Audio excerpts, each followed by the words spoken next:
Ipinagmalaki ni Pangulong Ferdinand Marcos Jr. ang bago at mas pinagandang Terminal 3 ng Ninoy Aquino International Airport o NAIA.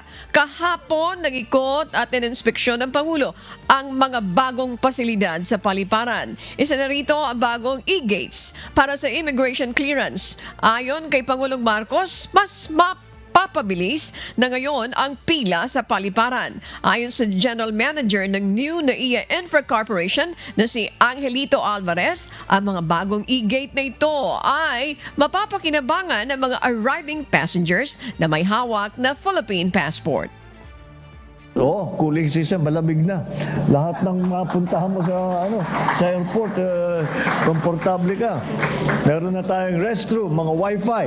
We have restored old equipment, enhanced baggage handling, introduced new mobility options. Sa arrival, at ikaw ay Filipino national, magagamit mo na yan.